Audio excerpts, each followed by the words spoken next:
civilian places, hotels and apartment buildings, and we're hitting them where it is much more appropriate. We're hitting them very hard. And the big scale hitting goes now. They no longer have air protection. They no longer have any detection facilities at all left. And so they're gonna be in for a lot of hurt. These are bad people. These are people that killed. I guess it's 35,000. It's coming out 35,000 over the last 3 weeks. Protesters, 35,000 violently killed. So these are bad people, and the leader of the pack is gone. And as you know, 49 people were taken out in the first hit, and I guess there was another hit today on the new leadership, and it looks like that was pretty substantial also.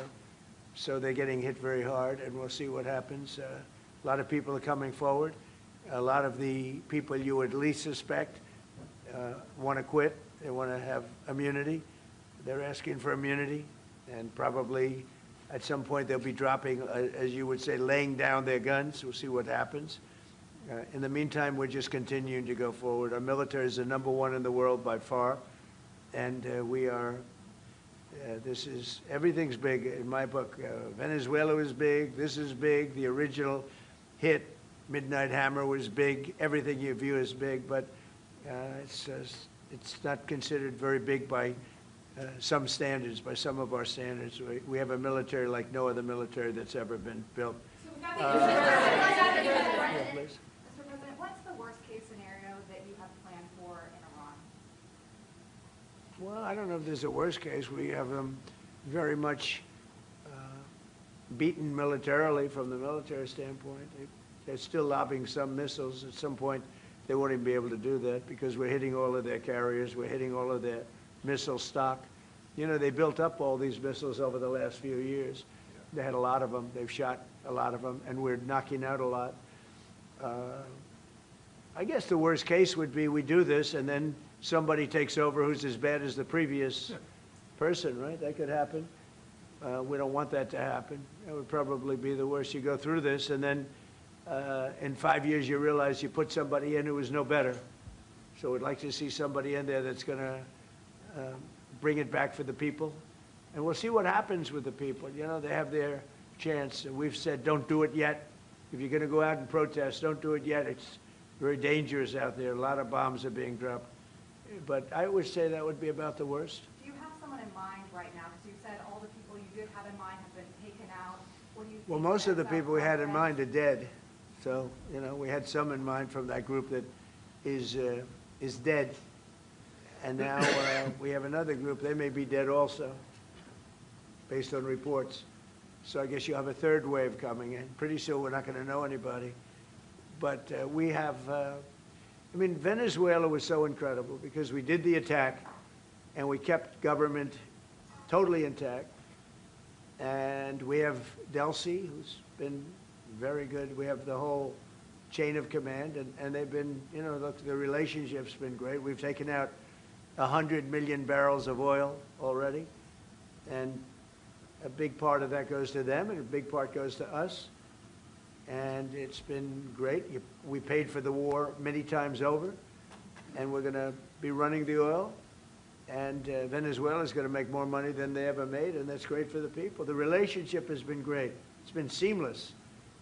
Nobody's actually ever seen anything like it. If you look at Iraq, where very stupidly everybody was fired, the generals were fired, the military was fired, the police were fired, the fire departments were fired, and all of the government workers were fired.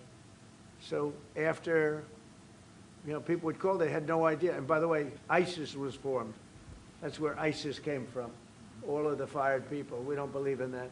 So we'll see what happens, but first we have to finish off the military. What do you think about Crown Prince Reza Pahlavi? Is he an option at all in your mind? I guess he is. Some people like him, and we haven't been thinking about too much about that. It would seem to me that somebody from within maybe would be more appropriate. I've said that.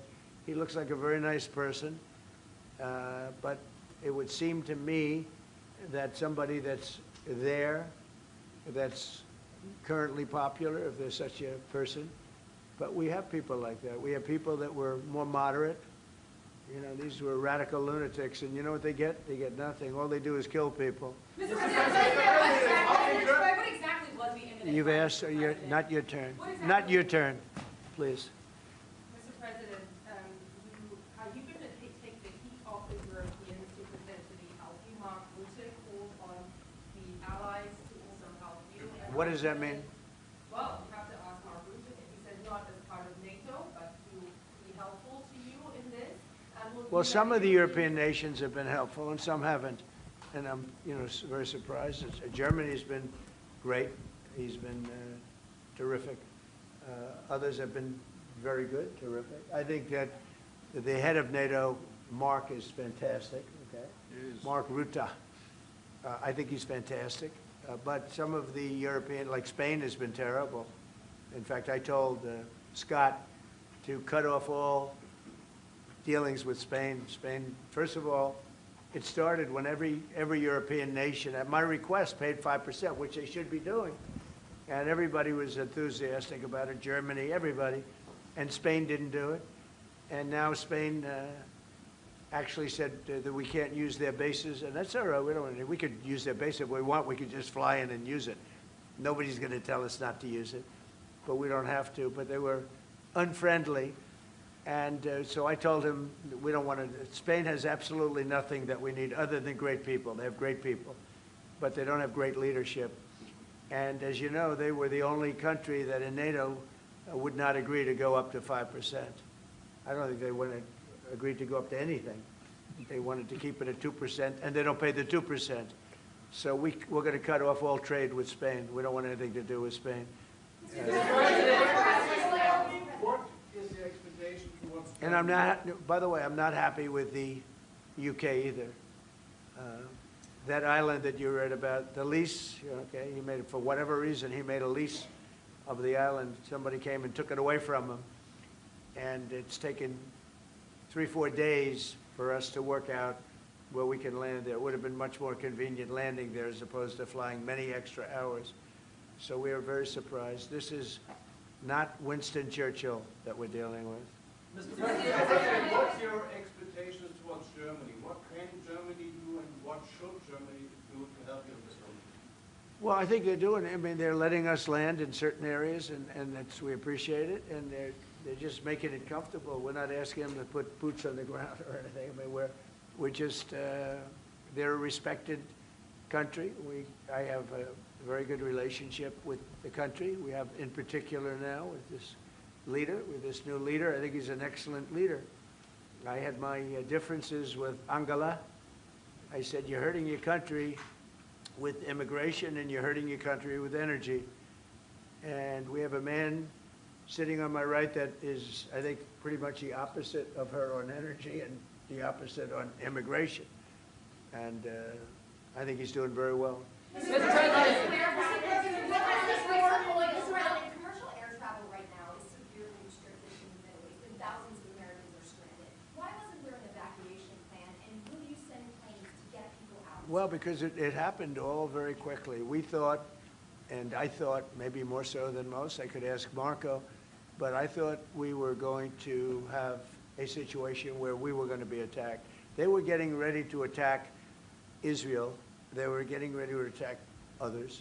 You're seeing that right now. And a lot of those missiles that are hitting in, those are stationary. Those were aimed there for a long period of time at these other countries. So I think I was right about that. We attacked first. And if we didn't, it could have been, you know, look, we're really decimating them. They're being decimated. And if we didn't, and by the way, we have massive amounts of ammunition. We have the high end. A lot of it was given away stupidly by Biden, very stupidly, for free. And I'm all for Ukraine, but they gave away a lot. As you know, when I give away ammunition, everybody pays for it. The European Union's paying for it. Then they can do what they want with it, but they are giving it, let's say, to Ukraine, and it's okay. But we gave away a lot of high-end, but we have plenty. But we have unlimited middle and upper ammunition, which is really what we're using in this war. And we have really an unlimited supply. We also have a lot of the very high-end stored in different countries throughout the world. We're literally storing it there, which is actually something that I insisted on in my first term. I rebuilt the military in my first term. The military is great.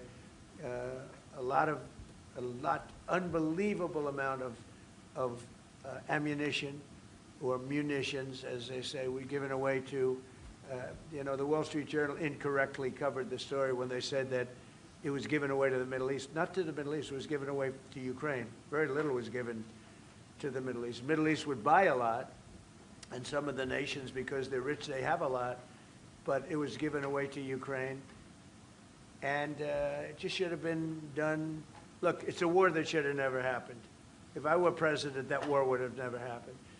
But we have a tremendous amount of munitions, ammunition, at the upper level, middle and upper level, all of which is really powerful stuff. Mr. President, a question to both of you. How worried are you that the rising prices for gas and oil are damaging the American economy, and also Mr. Chancellor? Yeah, do you want to go ahead? Yeah, sure. This is, of course, damaging our economies. This is true for the oil prices, and this is true for the gas prices as well. So that's the reason why we all hope that this war will come to an end as soon as possible, and we are hoping that the Israeli and the American army are doing the right things to bring this to an end and to have really a new government in place who is coming back to peace and freedom. Yeah. Something had to be done. And it's been 47 years. They've been killing people all over the world for a long time. They were the kings and fathers of the roadside bomb. Soleimani, we killed him last term. If we didn't, I think it might be a different story today. They would have been much stronger and smarter than they are.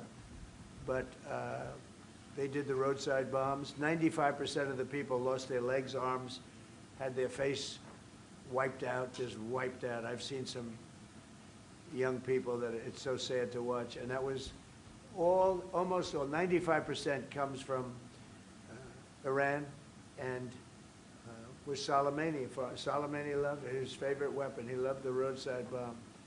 And when you see people walking around with no legs and no arms and a face that's been blown to hell, these people, what they have to go and the way they have to live, this is Iran. When you look at the barracks, the famous barracks, when you look at the hostages, when you look at a lot of hostages, when you look at all of the problems, they were really a purveyor of terror all over the world for many, many years. And it's something that had to be done, something. And I believe that if we didn't, because I see where Congress, if I didn't do this, guys like Schumer, who are losers, the Democrats, they're losers. That's why they're not here. Guys like Schumer would say, well, you should have done this. In other words, if I did it, it's no good. If I didn't do it, they would have said the opposite, that you should have done this. But most people feel, I'll tell you what, I have never had more compliments on something I did. People felt it's something that had to be done. So if we have a little high oil prices for a little while, but as soon as this ends, those prices are going to drop, I believe, lower than even before. Mr. President, clarify on what exactly it is and Go ahead, please. Mr. President, Yes. how do you want to solve the conflict on tariffs between the EU and the US? Between who? The conflict on tariffs between the EU and US. How do you want to solve And U.S. and who? EU, European Union. Oh. it? How do you want to Well, we That should also we won on tariffs, actually. Somebody said you actually won the case. We won on tariffs. We had a decision that was wrong. It was a very bad decision from certain standpoints. From other standpoints, a very powerful decision because it reaffirmed all the fact that we have all these various forms of tariffs that we felt right, but it totally reaffirmed it. It said you can use all of these tariffs. So we have all these vast menus of tariffs. And tariffs have made our country very rich. We have to charge tariffs to nations who play with their money. They move their money up and down like a yo-yo. We have to take care of nations that have been good to us and fair to us, and we're going to take care of them. Other nations, they haven't, and we haven't let them take advantage of us. But the whole thing with tariffs is we had a decision that, like, as an example, we have a license situation, and the license is something that allows us to immediately stop all business with, nobody even knew we had this power, but we do now because of the decision. We have the right to stop all business having to do with a certain country. If a certain country is not treating us well, the president, without going to Congress, has the right to stop. Sort of interesting. I have the right to stop, but under that one law, I didn't have the right to charge them. So I have the right to license them, but I don't have the right to charge, which is frankly ridiculous. But the right was given to us by the Supreme Court. And we have the right, as an example, we talked about Spain. I could tomorrow stop, or today, even better, stop everything having to do with Spain. All business having to do with Spain. I have the right to stop it. Embargoes, do anything I want with it. And we may do that with Spain. What do you think? Well, sir, I think we're going to talk about it with you. I know that you have strong power. The Supreme Court clarified. We know you can use it, and if you need to use it to assure national and economic security, we'll do it. Scott, do you have an opinion? Sir, I agree. The Supreme Court reaffirmed your ability to implement an embargo, and as we've talked, from your first term, the Section 301s and the 232s have withheld more than 4,000 lawsuits, and USTR and Commerce are going to begin investigations, and we'll move forward with those. And we've instituted a 15% tariff on everybody, as you know, and just used, I'll tell you, we had a couple of paragraphs written in that opinion that were really incredible. Justice Kavanaugh wrote a fantastic dissent, but in his dissent, he said what we should do, and we knew that too.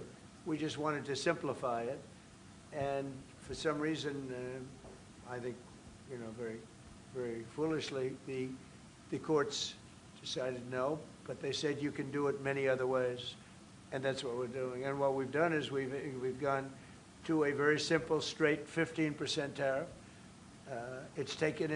We've taken in hundreds of billions of dollars in our country because of tariffs. So we've taken in all of this money, hundreds of billions of dollars, and honestly, it's made us very rich as a country, right? So it's been doing good. When will you have the full plan implemented? We have a 5-month period, up to 5 months, where we can go at 15%. And while we're doing that, as you know, we're doing the various studies and things, and we'll be coming out with tariffs, different tariffs on different countries. Do you want to talk about that first? Yes, sir. By the time the 5-month period has elapsed, we'll have completed investigations under Section 301, which Secretary Besson talked about. We know there are countries out there with deals who are very interested in keeping the deals. We need to go through and investigate all these unfair trading practices, the kinds of things you talked about, and make sure that we're protecting U.S. economic security. We know there are countries. How are we going to treat Germany? Well, I think you should hit them very, very hard. You knew he was right there when he said that, Mr. President. They have expressed an interest. Germany's been quite constructive in wanting to move forward and be helpful. The rest of the EU, we'll talk to them as well. But obviously, I will say every single country wants to make the deal they already have. In other words, a deal that we have using the other authority, they want to make the same deal. And we'd like to see, actually, we're going to adjust it somewhat upward, actually, but they all want to stay in the deal, and so we'll probably be able to do that pretty easily. Mr. President, for Ukraine, after all, Iran won't be able to deliver drones to Russia anymore. So what does this more mean to Ukraine? And having Chancellor Merz sitting next to you, who would you call if you want to talk to Europe? And Chancellor Merz, you've just been in China. The president. Who are you? What country are you from? I'm from Germany. Okay, I thought so. I could see. So, Mr. Chancellor, you have been in China, and the president. She likes you. In China soon. I don't know. Will you be talking about China and what you specifically? We'll be talking about China, yeah. Sure. And what about Ukraine? I'll be going to China in a little while. Every time you meet, you talk about China. We respect China. I do. We both do, I think. But it's always a topic of conversation. We've had a very good relationship with China.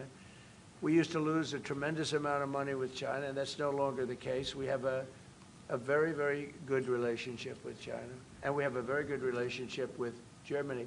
All right. Mr. President, thank you, Mr. President.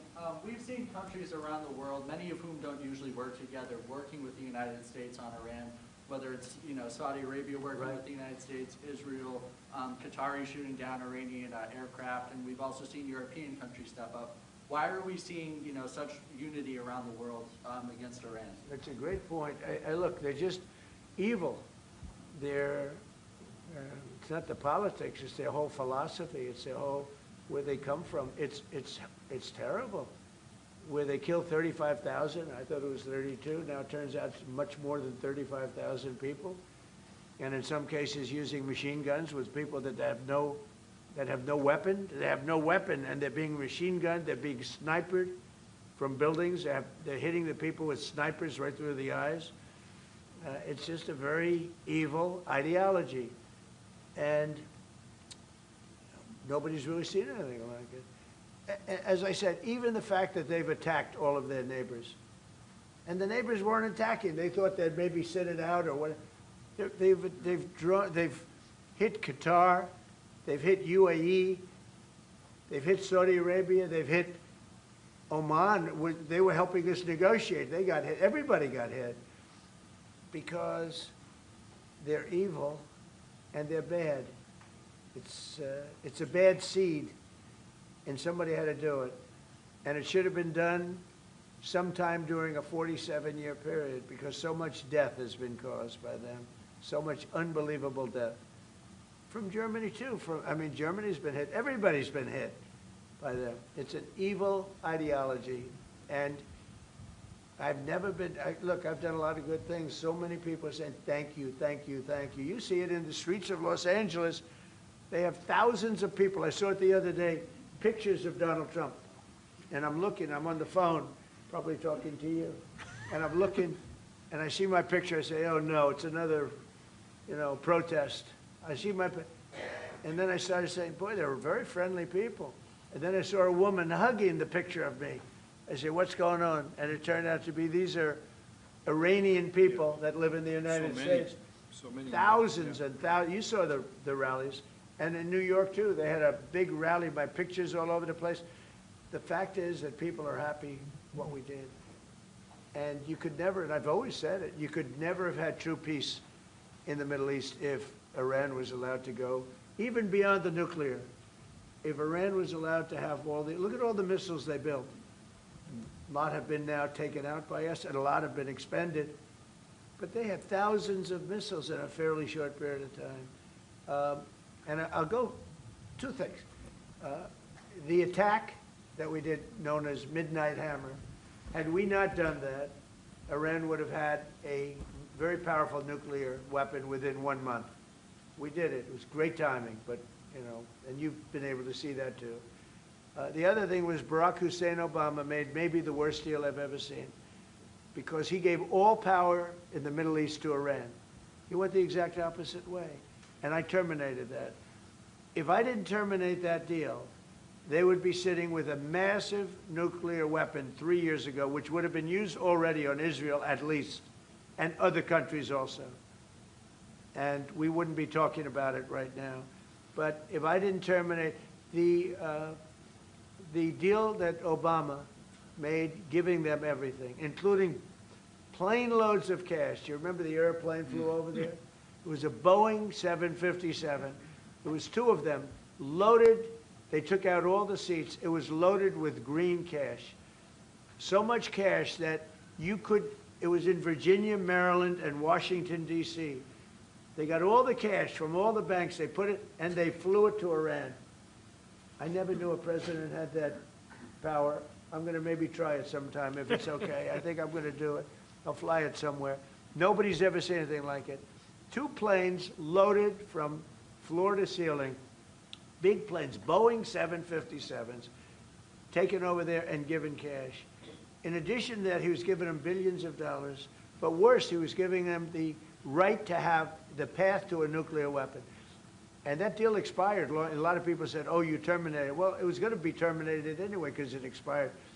It gave them the right to have top-of-the-line nuclear weapon. If they had, because they're crazy, just like the people on my right during the State of the Union. I looked at them, I said, you're crazy? These people are crazy. And if they had a nuclear weapon, they would have used it. All right, how about one or two more? Mr. President. Go ahead, please. Chancellor Merz, you just heard that the president is thinking about punishing Spain. What are your thoughts spontaneously on this, and what can you do to, Well, the answer on that is quite simple. We are trying to convince Spain to catch up with the 3% or 3.5%, which we agreed on in NATO. And as the president said, it's correct. Spain is the only one who is not willing to accept that. And we are trying to convince them that this is a part of our common security, that we all have to comply with these numbers, and this is 3.5 for military and another 1.5 for our military infrastructure. So Spain has to comply with that. Spain has been very, very uncooperative, and so has UK. Now the second one is shocking, but this is not the age of Churchill. I will say the UK has been very, very uncooperative with that stupid island that they have, that they gave away and took a 100-year lease, having to do with perhaps indigenous people claiming the island that never even saw the island before. What's that all about? And they ruin relationships. It's a shame. It's and that country, UK, and I love that country. I love it. My mother was born there. I love it. My mother was born there. My father was born, right? He knows all about my father. My father was born there. So, you know, very places that you sort of automatically very feel warmly about. But the UK, what they're doing with energy and what they're doing with immigration is horrible. You have the North Sea. Somebody said yesterday, what would you do if you were the UK? Open up the North Sea. They got windmills all over the place that are ruining the country, ruining the landscapes, ruining the beautiful fields. Open up the North Sea. It's one of the greatest, think of it, they buy their energy from Norway, which gets the energy, the oil, from the North Sea. So Norway drills in the North Sea and sells it to UK. And UK has a better part of the North Sea. Open up that, and number two, illegal immigration. They got to solve that problem. And I must say, that's not only UK, that's other parts of the European Union that have the same problem. Immigration and energy. The energy is through the roof, the highest in the world. And the immigration is, I mean, you know, look, you have places where in the UK, you have a terrible mayor of London, terrible, he's an incompetent guy. But you have Sharia courts. You don't have Sharia courts. You don't want Sharia courts. You have Sharia courts adjudicating law. So it's very simple. Immigration, very importantly, immigration and energy. And you bring it back. Otherwise, you're not going to bring it back. Okay. One more. Go ahead. I have a question for the Chancellor. Yes, please. To the Chancellor, Chancellor Merz. Yeah. You've called for unity and joint force in this moment against Iran. What does that look like to you? And then, Mr. President, where is getting a deal with Russia and Ukraine on your priority list right now? Okay, where you going? So we, as I said in Germany the last 2 days, we are supporting the United States and Israel to get rid of this terrible terrorist regime. And we are looking forward to a day after, and we have to talk about the strategy. What is following after this regime is away, and we have to strategize on this entire region. And we are having a high interest in common approach and common work and what we can do. And this is important not just for the Americans. This is extremely important for Europe and extremely important for Israel and their security. So we are really looking forward to find ways how to deal about the day after.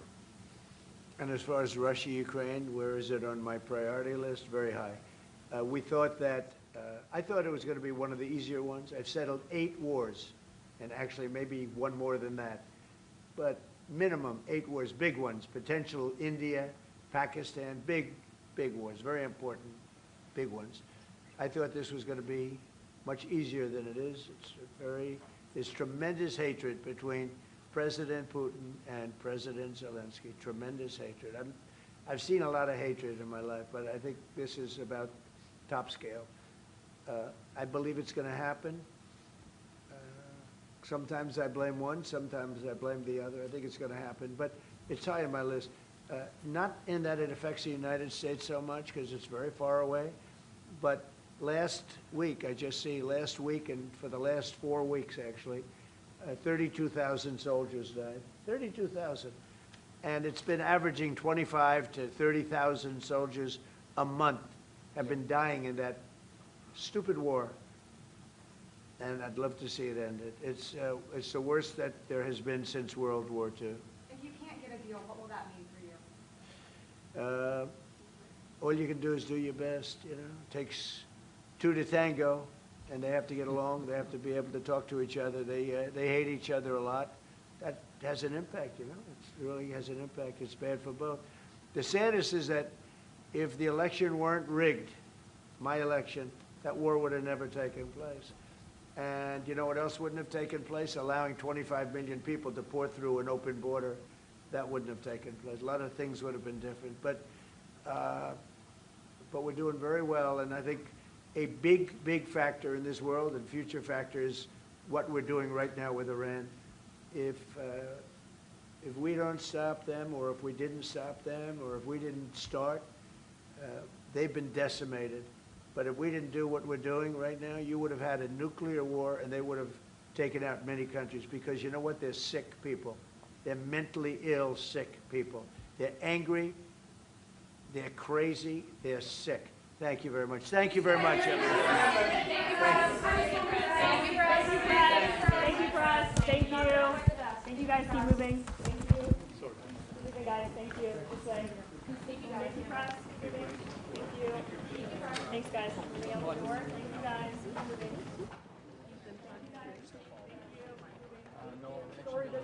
Press, because Oh, you did? yeah.